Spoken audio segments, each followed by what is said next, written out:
things will happen even early in life. And the question isn't, how can we prevent suffering? It's when we do suffer, is there a safe haven to come back to? Welcome to What We Really Want, conversations about connection. Settle in and get ready for a great conversation. Let's talk about what we really want. Hi, everybody. Welcome back to What We Really Want. Today is episode 59. Our guest is Chuck DeGroat, and the episode is called Safety and Suffering. And y'all, I know I always say this, but I'm really super excited for you to get to hear this conversation. It's called Safety and Suffering because that is the title of a recent Substack post that I read of Chuck's. And when I first read it, I was hooked by the first sentence, which says, in conversations about trauma-informed care, I sometimes hear the critique, all this talk of safety is making people fragile. He goes on to say it comes in different forms. Quotes like, we're raising kids who crumble at the first sign of discomfort. Not everything needs to be labeled trauma. Sometimes life is just hard. A little adversity never hurt anyone. It actually builds character. We're coddling instead of correcting children. We're creating immature adults who can't tolerate discomfort. We're raising a generation without grit. Some of you out there may be listening to that and saying, amen. Yeah, I've been saying that for years. Others, that just makes every part of you bristle because it connects with some trauma that you've had from people not understanding and not being sensitive to some of the really legitimate, difficult things that we walk through. But when I read this post, I thought this is a good conversation, especially when I saw a graphic that was centered around the whole concept of male initiation, which was the writing of Michael Gurian, who did research across indigenous cultures, talking about some of the rites and rituals that they brought children through in order to produce healthy, well-balanced adults. And those the processes include safety, eldering, community, and understanding your part in a larger sacred story. And I just really wanted to have a talk with Chuck about this, and it was great. Chuck is a therapist and a pastor. He is on faculty at Western Theological Seminary in Holland, Michigan, serves as professor of counseling and Christian spirituality. He's also the founding executive director of the clinical mental health counseling program at the seminary. He is married, has 2 adult daughters, has written several books. The 2 most recent books that he wrote were called When Narcissism Comes to Church, Healing Your Community from Emotional and Spiritual Abuse, and Healing What's Within, Coming Home to Yourself and to God When You're Weary, Wounded, and Wandering. We really enjoyed getting to know each other. One of those people that we were both kind of like, how have we not met before? But I'm so glad that we did. So glad for the conversation we had, and so glad that you get to hear it now. Again, this is episode 59 with our guest Chuck DeGroat, called Safety and Suffering, and the conversation starts right now. We all thawed out after that cold spell.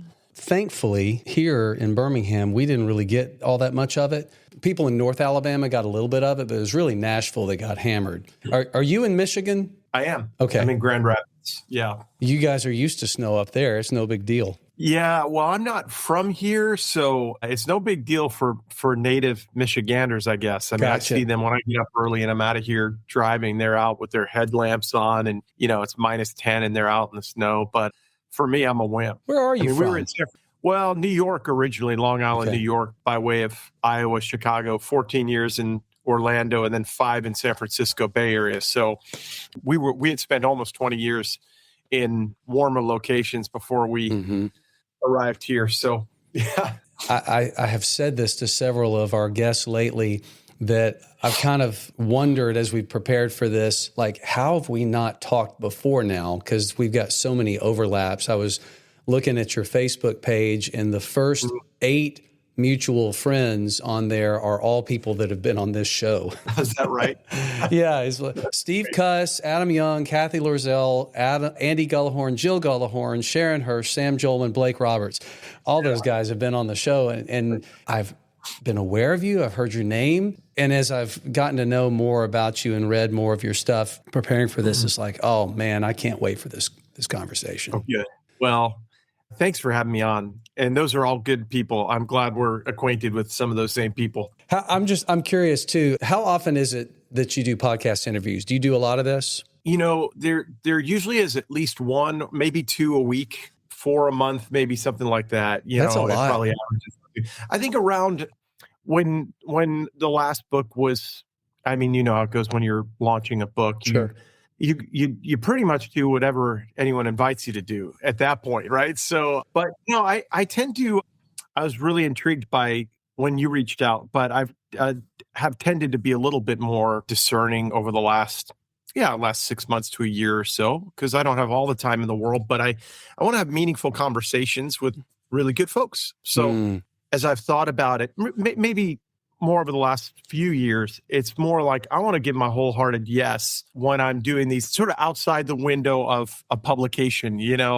I mean, I feel like you would understand this. I mean, I think that there are spaces like these where folks aren't acquainted at all. And I know if someone hasn't read anything I've ever written, but they maybe just got curious about narcissism in the church. They heard the term and they're like, oh, just come on and talk about it. But it's, I sense with you that there's a desire to enter into a deeper conversation. And then we have all these mutual friends. So as we're getting going, I really would like to ask you that question, Chuck. What do you hope for? What do you really want out of the conversation we're going to have?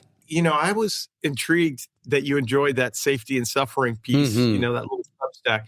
That's something I've been chewing on for a while. And it's actually part of another book on cultivating character and character formation. And so, I was really intrigued by your intrigue about that, So that feels like a good conversation. Yeah, I can't wait to get to that part. We're going to get to it probably sooner rather than later. But before we do that, if you don't mind, just share a little bit about yourself and your family. I know that you've got 2 grown daughters who are married, but just, tell us about life and family and all that. Yeah, well, right now, you're right. I'm in West Michigan, live in Grand Rapids, teach at Western Theological Seminary in Holland, Michigan. I recently founded a clinical counseling program at the seminary, lead our doctor of ministry work there. But before teaching at the seminary, I was a pastor in San Francisco, California, and Orlando. And there I was the teaching team, but also started 2 church-based counseling centers. And so I was very much involved both on the teaching side and on the pastoral care side.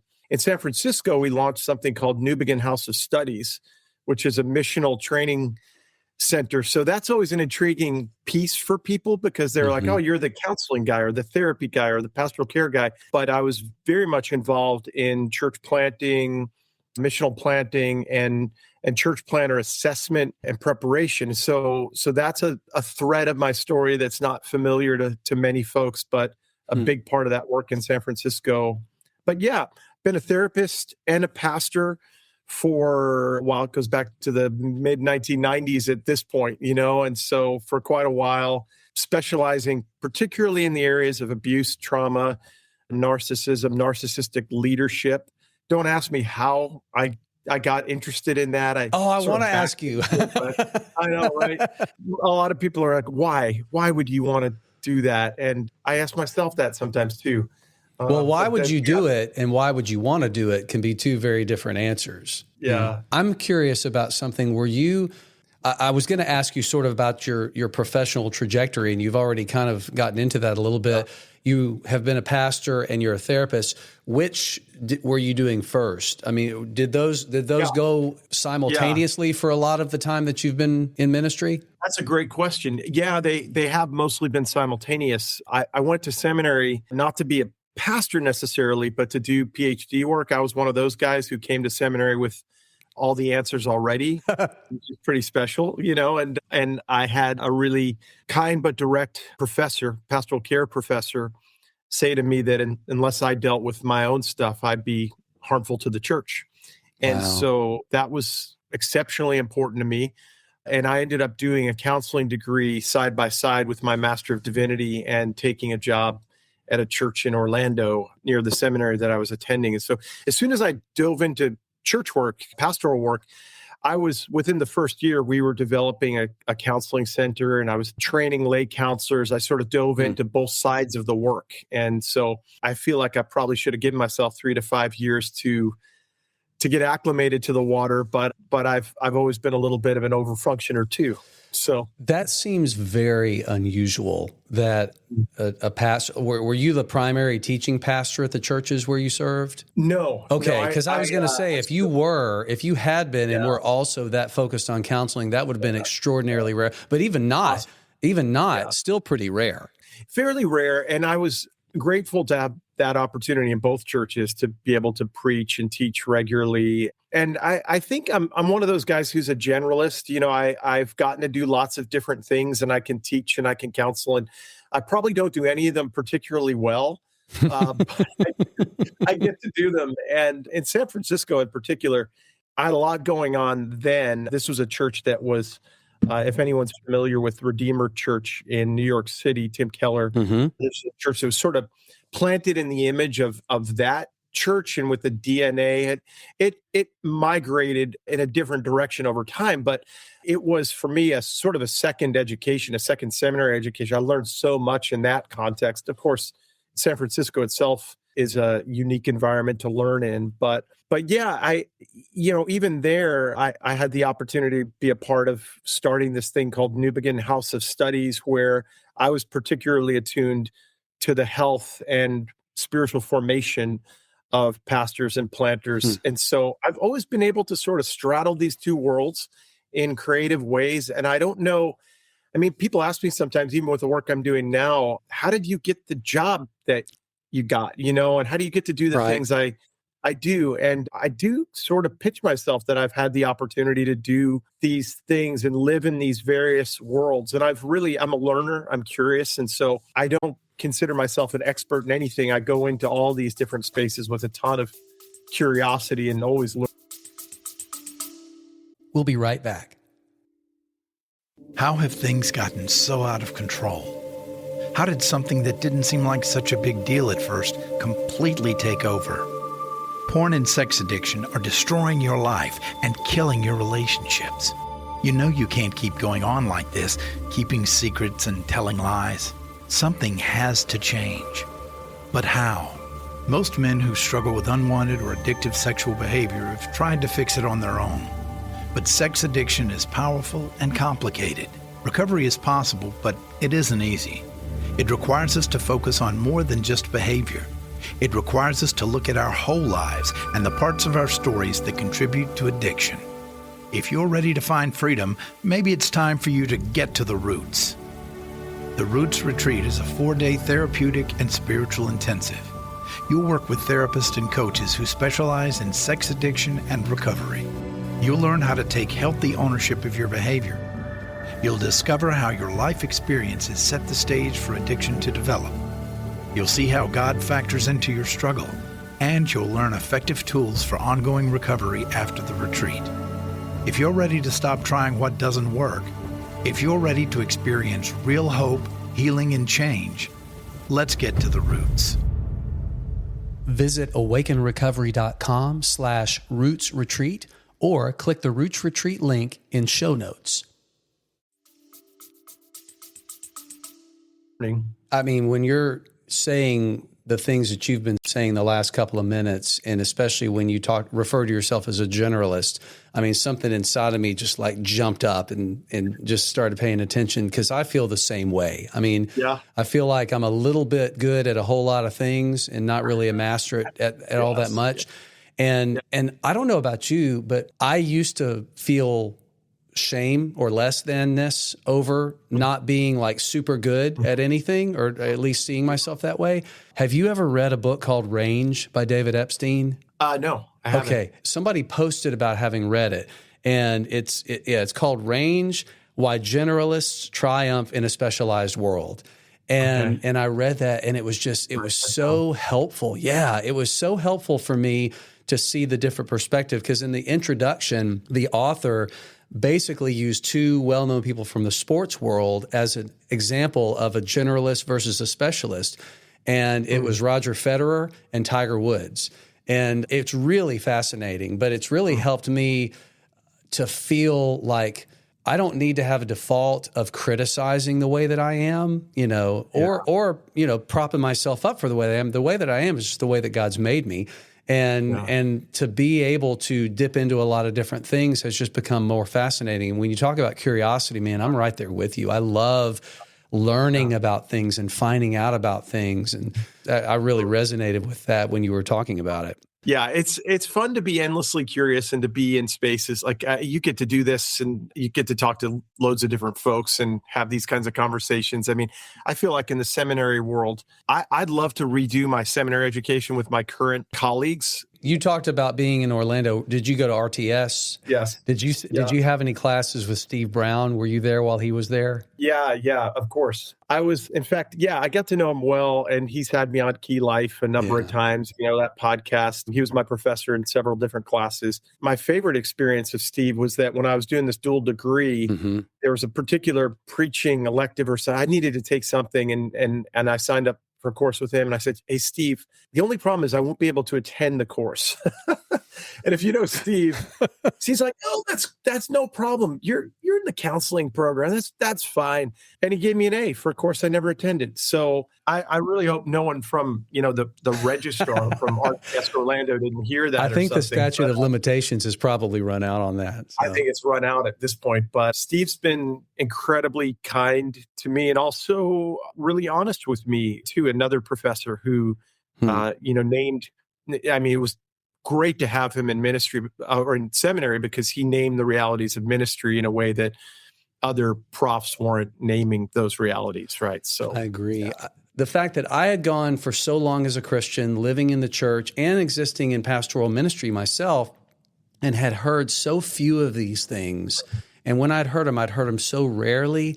Like when I hear you talking about what you were doing and what you were working on while you were in pastoral ministry, I'm like, wow. I mean, that was kind of ahead of some trends that I think thankfully are improving a little bit now in the church.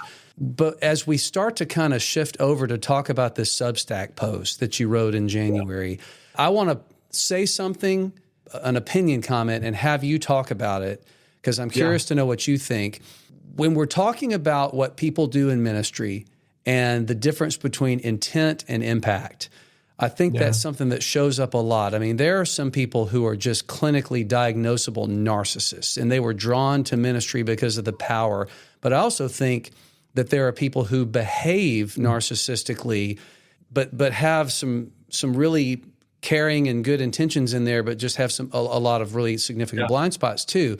When people in ministry leadership wound those that they're shepherding, how often do you feel like it's intentional versus there really is something good motivating it, but they just really fumble? It's complicated in a sense because the way I understand personality disorders and narcissism, first of all, there's a spectrum. Yeah. It's not you have it or you not have it, right? There are plenty of guys that I've done assessments for who are elevated on the narcissistic spectrum, but not fully narcissistic personality disorder. But I think the second thing, when it comes to personality disorders, the way I understand narcissism and the other personality disorders is that behavior is largely adaptive, which is to say it's what we've learned as a result of the trauma that we experienced, early in life in one way or another. And I've sat with lots and lots and lots of men who are diagnosably narcissistic and have gotten down to those early stories. And it's like, they didn't wake up one morning and say, I'm going to put the armor on and I'm going to shoot at any enemy that comes my way. It's sort of like it's that evolved, and continues to evolve. Again, longer conversation, but much of the time when I do this work, I don't find men in particular, I work with men and women who are diagnosably narcissistic, but men in particular who wake up in the morning thinking, I want to harm people. In fact, much of the time, they're not aware that they are. The language that we use in the psychological world is that they're egosyntonic, which is to say that the mask that they're wearing is the only mask they know. And so it's just like, I may name narcissism, and they're like, well, I'm just confident. They don't even know it's a mask. Yeah. They don't even know it's a mask, right? And so, but as you start to tease that out and you do this work and you may get back to some of that story and allow them to begin to bridge that gap between how they've been wounded and how they wound, right? For me, it's not as simple as what I see on the internet sometimes. It's just, he wakes up in the morning, he just wants to harm people. It doesn't work like that. Well, and you've written a book about when narcissism comes into the church, and I would encourage people who are curious to find out more about it to read that. But something you said a second ago piqued my interest, because you talked about how a lot of the narcissistic behavior and the mask is coming out of that person's own personal unresolved trauma, right, which carries with it a bit of irony, I think, because sometimes narcissistic leaders who are behaving narcissistically, let's put it that way, are among the ones who are kind of trauma deniers, poo-pooing on the whole concept, or maybe the ones that you're talking about in the Substack when they say, we're raising kids who crumble at the first sign of discomfort. Not everything needs to be labeled trauma. But it's ironic, because some of why they're being so dogmatic about that is because they haven't resolved their own. Yeah, they're split off from their own. Yeah. And I've gotten to see some really incredible things over the years. And some of the more incredible moments are those moments when you're working with a man who would make statements like that, right? About trauma, or about people being weak or needy today, and who go to the depths of their own story, their own wounds, and find themselves compassionate for the little boy, for instance, who was wounded and who lives on within him today. The little boy who in many ways has been denied and repressed, but really animates so much of what he does. And when that guy finds tears and grief and care and empathy for that little guy inside, and transformation begins to happen, that's the beautiful work. And inevitably, their theology changes, their philosophy of ministry changes. A lot of these guys are like, I can't go back and be the same pastor that I was before. I can't go back to that church. They expect me to show up in this particular way. And so that's what I'm sure you're in it for. I'm in it for, that kind of transformation. Yes.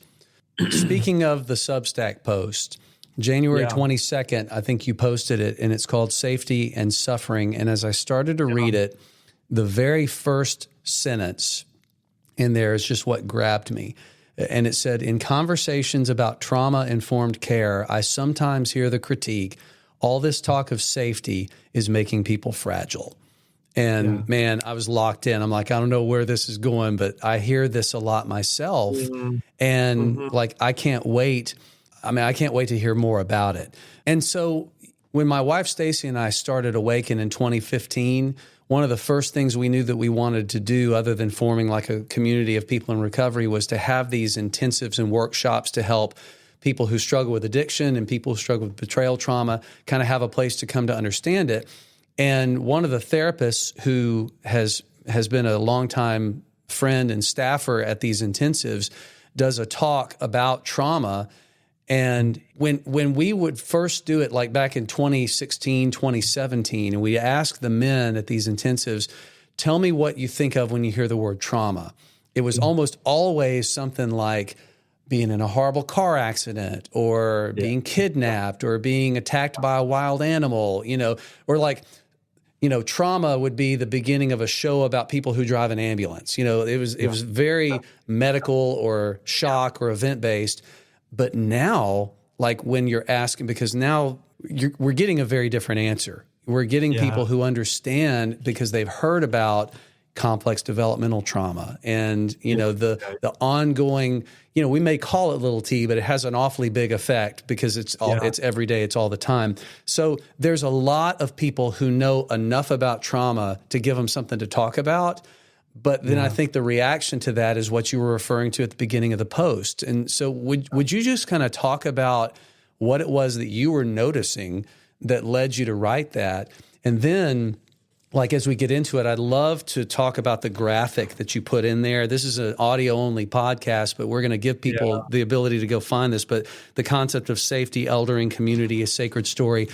I'd love to hear you tell us more about it. First, to just address trauma, I hear people often ask, why are we talking so much about trauma? And, 5 years earlier, I wrote a book on narcissism. Why are we talking so much about narcissism? I could easily say, why do we talk so much about sin or forgiveness? There are lots of words that are misused and overused. And so the reason I wrote books on these things is because I want to use them carefully.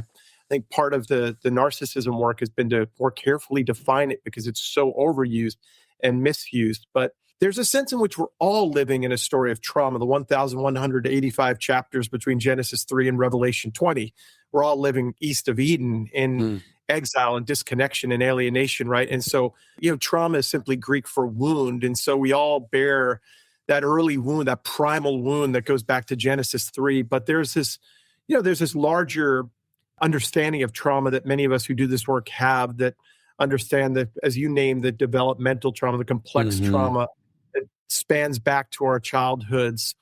I think one of the reasons I wrote this piece, and one of the reasons I address this in a new book that I'm finishing up on character development and formation, is that for some in the trauma world, the conversation swings to the other side. And you know how this goes with all different kinds of things, right? These things always swing. And one of the things I can't get rid of is I have always been a therapist and a pastor. I think psychologically and I think theologically. So I can't divorce, my psychological head from my theological head. Sometimes I wish I could, right? I think when we talk about trauma, we move so quickly to safety. And what we often begin talking about is how we raise our kids. And I thought a lot about this 20 some odd years ago when my daughters were born. I was studying psychology. I was studying attachment. It was very, very important to me to create safety, to bond well with my daughters, eye contact, holding. I could tell you stories about how it changed the way with my second daughter in the hospital, changed the way we engaged her from the outset because the doctor wanted to take her away for fear that she had aspirated some fluid. I think that's the word. There's maybe another word. But a midwife who was in the room said, no, put that girl on her mother's chest and she'll be fine. And she was. And so there are these beautiful intersections of what I was learning psychologically and applying to my parenting. And at the same time, maybe it's just because I was a failed parent, but I could not keep my daughters from pain. It's like we live in a world east of Eden. And no matter what, I tell the story in one of my books of, I'm changing a diaper on one of the girls at one point. I put her on the ottoman. I set her down on a blanket. I'm ready to go. And I turn to the side to grab a diaper and she falls off, and she starts bawling her eyes out. And that's just one of the stories. And you know how this goes. I mean, we try to do our best, but I think when the pendulum swings to safety and we don't have a way of holding suffering, we want to do everything we can. We become anxious parents who do everything we can to keep our kids from any kind of pain, rather than saying the reality is that our kids will experience pain at different stages of their life in all kinds of different ways, but it's more about how we show up. It's more about our presence. It's more about how we hold it and contain it. We'll be right back. How did I get here? How could the person I trusted the most do this to me? Does anyone understand? Where am I supposed to go from here? Discovering your partner's unwanted or addictive sexual behavior can shake life to the core, rob you of your sense of safety, and cause you to question everything. Women who face betrayal trauma need help knowing how to move forward. They want to make sense of what's happened and how it's affected them. Women deserve to understand the powerful grip of their partner's addiction and how it spiraled out of control in his life. If you're ready to move toward healing from sexual betrayal trauma, maybe it's time for you to get to the roots. The Roots Retreat Women's Workshop is a 2-day retreat where you'll work with coaches who specialize in sexual addiction, betrayal trauma, and recovery. You'll learn how past wounds impact your current trauma. You'll better understand how sexual addiction develops. You'll see how God wants to heal your deep pain. And you'll better understand how to keep moving forward after the retreat. If you're ready to get unstuck from the impact of sexual betrayal trauma, if you're ready to experience hope and healing, let's get to the roots. Visit awakenrecovery.com/intensives or click the Roots Retreat Women's Workshop link in show notes. It's just so timely. I mean, this is connecting to a conversation I had just this week, because another thing that we do through our ministry is we have these cohorts we put together with ministry leaders who acknowledge that they didn't receive adequate training in things like addiction and trauma in Bible college or in seminary. And they are realizing that since they've been in vocational ministry, it's like the seesaw has tilted to where almost every meeting they have is something, having to do with compulsion or addiction or sexual brokenness. And like, I really want to help, but I'm afraid sometimes just my lack of knowledge about this is I'm making it worse. And so we do these cohorts. And this week, just 2 days before we were recording, I was with a group, and there was a ministry leader who was just talking about, he was very well naming the struggle of, okay, I've got a 20-year-old college student who is addicted to pornography, and I'm trying to just graciously walk with him and just be curious, and yet he doesn't have any of the obvious trauma story elements. He's like, my parents were great. I had a fantastic, stable upbringing. And one of the things, and this is where I'm going because you're talking about safety. Yeah. The guy who's asking the question is like, I feel frustration. And I'm like, I get it, right? Because we want to find a smoking gun that makes it make sense. And if there's not one, we kind of want to say, well, dude, what's wrong with you? Why didn't you take this great upbringing and just make better choices? But even in that, I'm like, here's the question I would ask this kid. You had great parents. That's awesome. Sounds like you had a really terrific dad. What was it like when he talked to you about sex? And a lot of times the answer is, well, he never really did talk to me about sex. Yeah. And then, well, what was it like watching your parents navigate conflict? Oh, I never saw my parents fight. Yeah. And so like we'll realize that under the guise of this perfect upbringing, it's not that they had the trauma elements of abuse, abandonment, or rejection, but they had the sneaky one of neglect. Like in the desire to bubble wrap our kids and keep them safe, we actually kept them from having the kind of resilience that rupture and repair creates. Yeah, that's right. That's so good. I mean, those are tangible angles, right? I mean, when you go in with those particular kinds of questions, you get to some bedrock things, and which I think are so important. Yeah, I mean, when it comes to addiction, right, it is complicated, and I do think that oftentimes we're looking for some sort of smoking gun, that thing that happened. And my students get frustrated with me when I talk about these kinds of things. Are you looking for me to kind of badmouth my parents? I've had students, by the way, come to me and say I had perfect parents. But generally the question that I ask is, but did you have honest parents? Yeah. I'm not looking for perfect. I don't think any parents are perfect. But was there honesty? Was there safety? Was there space for you to name that I looked at porn last night, right? Is there space for you to struggle, to wrestle, to know and to be known? God knows my wife and I were not perfect parents, but I noticed it when my girls got to college. I hope I'm not telling on them right now, but like there were a few times that they went out and they drank. And they had a little too much to drink. Mm-hmm. And they went to college locally at Calvin University here. And we would be the first call. Hey, can I come home? Can I sleep over tonight? I'm not doing well. Can you come pick me up? Mm-hmm. And that told me we didn't do everything perfectly, but they felt safe enough to be able to find their way back here and for us to be able to wrestle together. Thank God they did. Yeah. Safe enough to be imperfect because mom and dad have shown me that they're imperfect too. That's right. And safe enough to suffer in relationship, right? And that's what we're talking about here, right?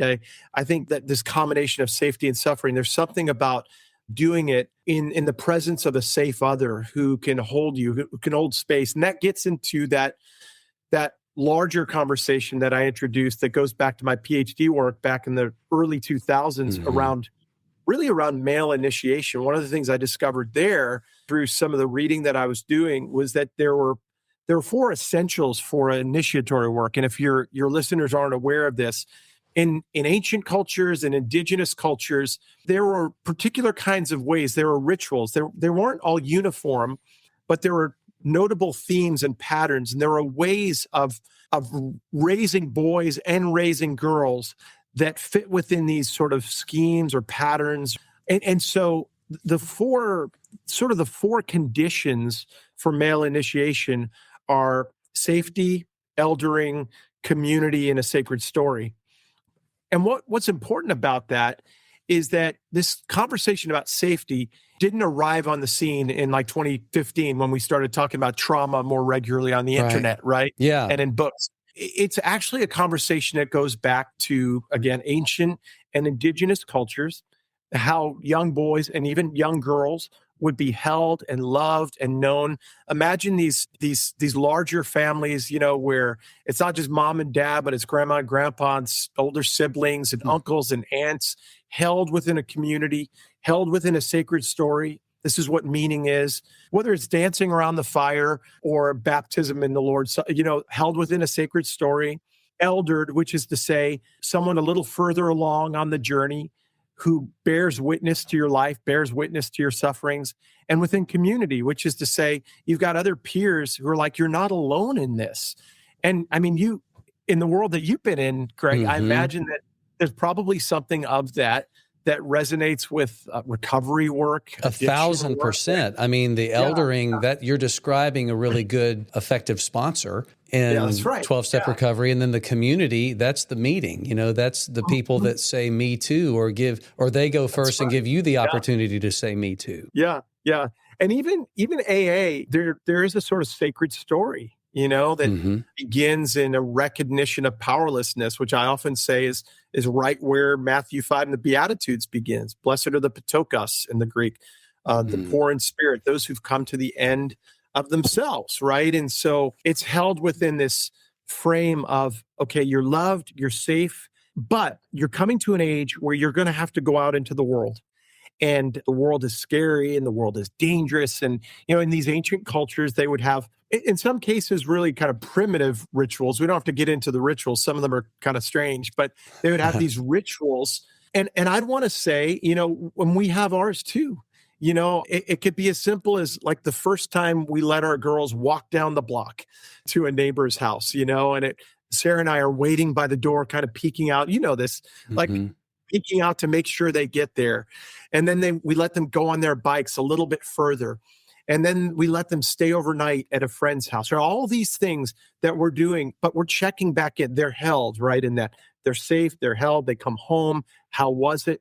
How do we hold our children? How do we hold those we're discipling in safety, while at the same time encouraging them to take risks, to step out, to grow, to develop? When you were talking about ritual, Chuck, it was reminding me, and I'm racking my brain right now to try to remember the name of the show because it's been a while since I saw it, but it was like a documentary show. I think it was on Apple TV, and it was 5 or 6 episodes of zooming in on different parts of basically the season of a child's life when they're developing attachment, either secure or insecure.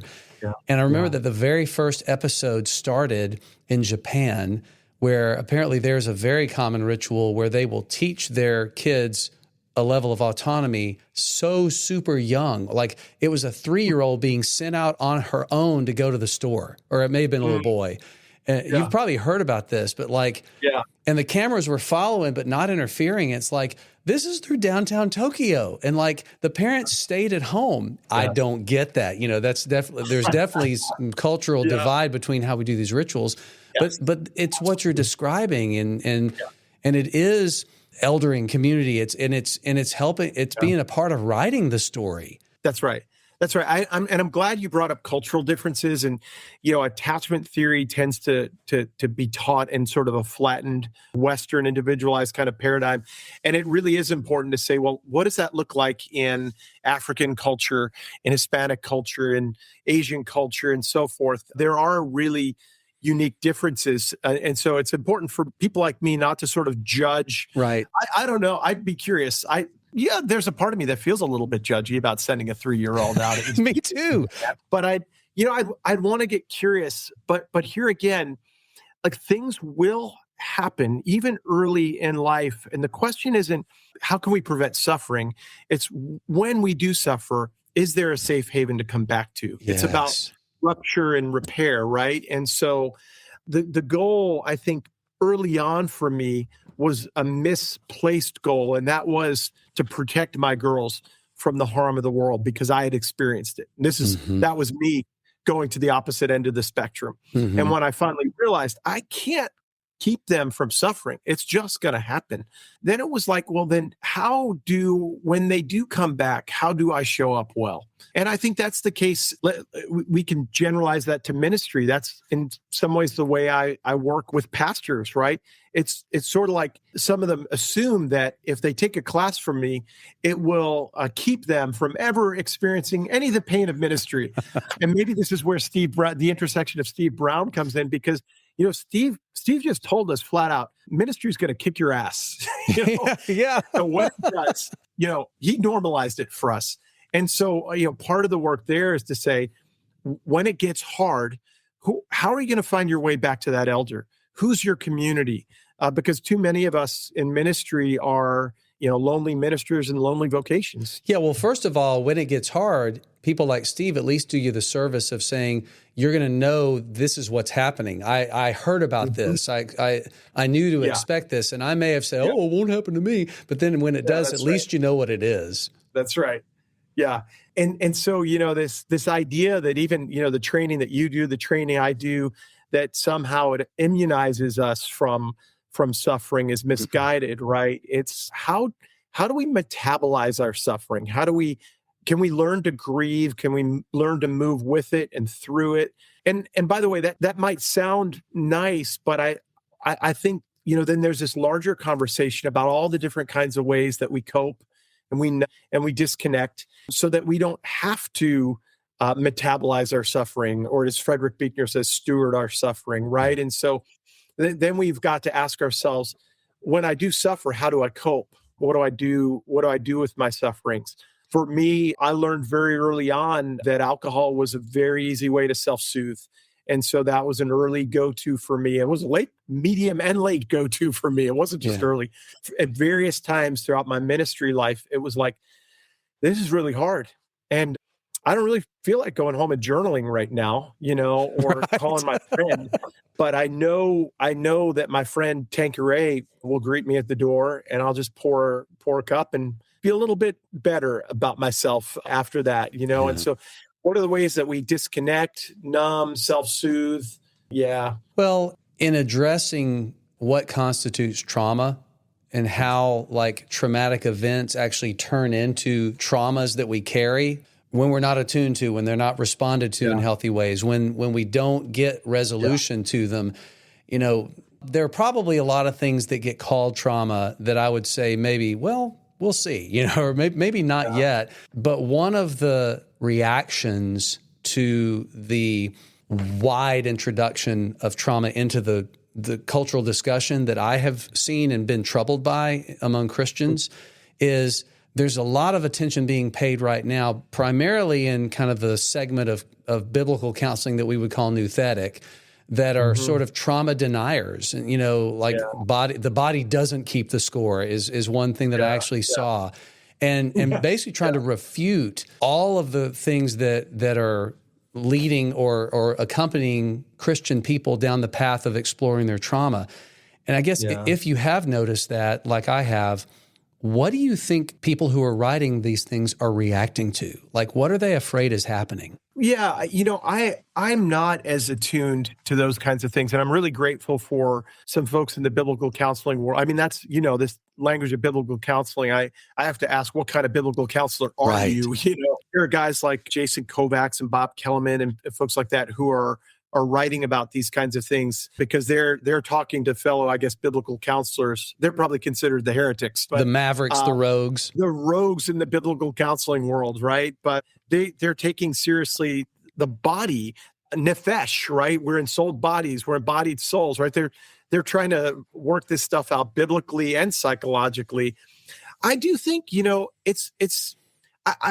I tend to empathy. I understand that people see some of these developments, probably in part because I do the work. I sit with lots of pastors, and there are guys who end up coming to me who come against their will, and they sit with me and they're like, oh no, I'm with the narcissism guy or something. We find our way to empathy for one another, but I hear from them, oh, I just thought that this meant, well, fill in the blank, that that you just think all pastors are bad, or you just think all pain is trauma, or you just don't take sin seriously. And there are often very sort of extreme understandings, that you think empathy just means that you've got to feel with all your feels about every single thing that happens in the world, and no possible person could do that, and we just have to work through these things in ways that are, you just can't on the internet, right? On social media.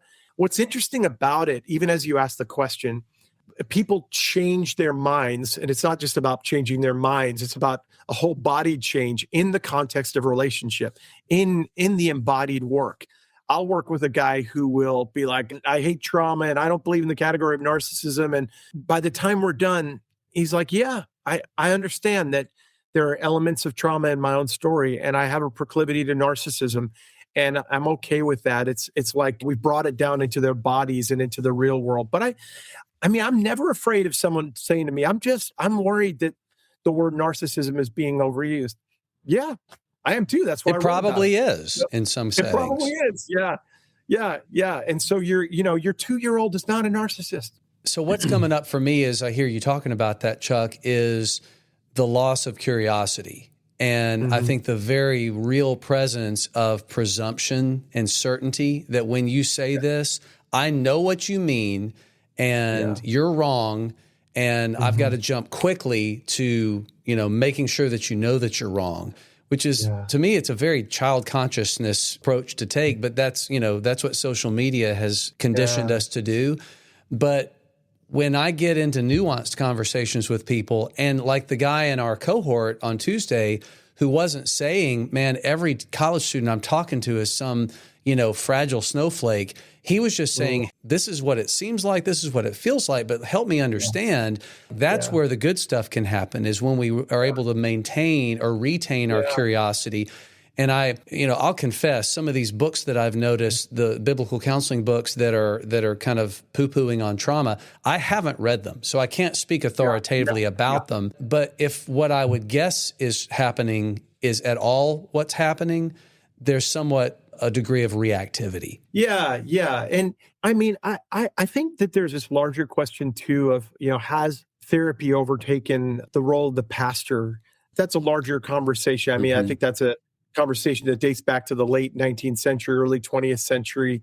In some ways, the abdication of pastoral care, the role of pastoral care that led to the gap being filled by so-called professionals, right? So there's a long conversation and a historical conversation around that. But I think that there's some sense of there's this shift of power, and, just scroll through Instagram, and it worries me too that there's so much therapeutic power nowadays. Now, by the way, I'm contributing to it in the sense that I founded a clinical counseling program, but one of our values of the program is hopeful and humble therapists. And what we mean by that is that we have immense power as therapists. Someone comes into our office, we've got a particular expertise.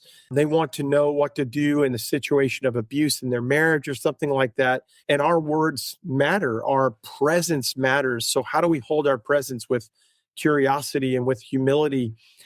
But I do think that as some folks out there are watching this shift, they feel like the therapeutic has overtaken the role of pastors, and people are leaving churches and they're going to therapists. And that's a worthwhile conversation to have, but shifting to the extremes either way, it isn't very helpful. So I oftentimes today, people will say, well, Chuck, I find you critical of some therapeutic modalities, or I find you critical of some therapeutic postures, or the ways in which nervous system work has become so oversimplified and reduced to technique. And if you just do this little vagus nerve practice, you'll just be fine and you'll be regulated and everything will be great. I have a problem with that. So thus writings like Safety and Suffering, which try to hold, I think that's what you're trying to do, right, Greg? Both of us in our own ways are trying to hold both ancient and contemporary spiritual formation practices, psychological wisdom, holding these things, good theology and tension, right? Well, yeah. And seeing these things as potentially useful to serve a deeper helping purpose. Like EMDR, brain spotting, those aren't supposed to be hacks. We shouldn't think about trying to find hacks in this work because it's complicated work. And so I think that's important. But the other word you used a lot was power.